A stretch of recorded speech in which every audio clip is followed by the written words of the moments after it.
The next project I'm planning is to install some lightweight underdrive pulleys from Go Fast Bits. I contacted them to make sure I was getting the right part number, and as you can see in this picture here, they told me that different pulleys have different spline interfaces on the shaft. So before we order ours, we've got to pull this pulley off, and I'll show you how to do that now. First thing to look for is this nut right here holding on the power steering pump pulley. If you have an Allen on the end of the pulley shaft, then you cannot replace this wheel. It's actually pressed onto the shaft and designed not to come off. In that case, you have two options. One, you can replace the whole power steering pump, or you can run the pulley set without replacing this one pulley. In that case, it'll just further underdrive your power steering pump. First thing we're going to try is to remove this nut with just the tension of the belt. So we're going to use our 17mm wrench. And nope, that nut's on there way too good for the tension on this belt. So now we're going to have to try and hold this pulley, and I'll show you how to do that. Alright, so what we're going to do is use these holes in the pulley to try and keep this pulley from spinning. We want to be very careful because we can bend this pulley if we put a side load on it, and we definitely don't want to do that because I'm going to have to drive this car for a while before the pulleys come in. Plus, keeping this pulley allows us to change the ratio of the underdrive. All right, when we're using a pry bar to go through these holes to keep it from spinning, there's a couple things to think about.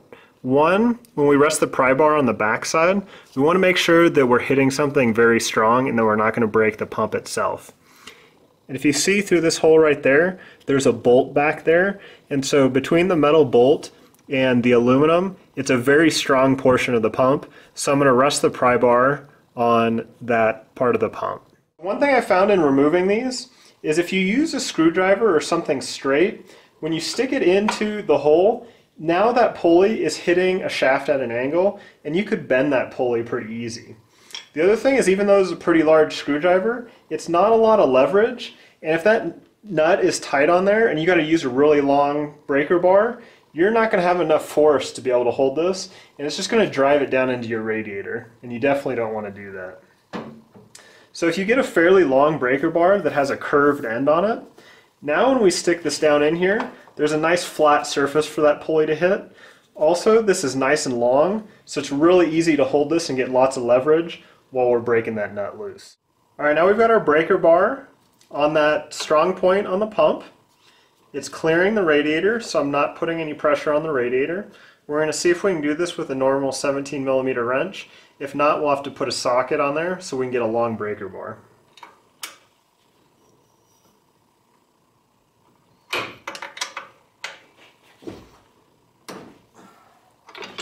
There you go. This one wasn't too bad. Some of these nuts are really on there, and you got to get that long breaker bar or a cheater bar on your wrench and really crank down on that.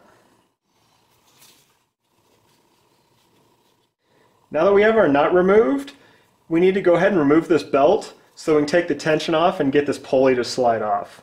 In order to do that, we're going to use our 12mm socket first to loosen this clamp here, and then we'll also loosen the pivot point on the alternator, and then you just unthread this adjusting bolt here, and the alternator will slide down and allow us to slide the belt off.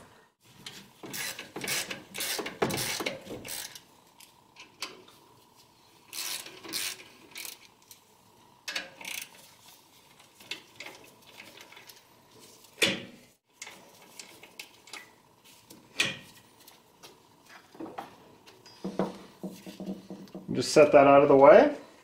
And now wiggle this pulley until it comes off. There you go. And as you can see, for a 3-pulley set, I need pulley kit number 2002. So I'll go ahead and order that. At this point, if you're going to be driving this for your daily driver, before you get your new pulleys in, go ahead and put this pulley back on. Use the reverse process. When you tighten this, you don't need to use the pry bar to tighten it down. Because of the way the engine spins, it'll self-tighten itself. So go ahead and slide it on the shaft, get the belt on, and then just tighten it down until the pulley spins, and you're good to go. Hopefully that helped. Hit that subscribe button, and as soon as I get these new pulleys in, I'll show you how to take all the old pulleys off and get the new ones installed. See you out at the races.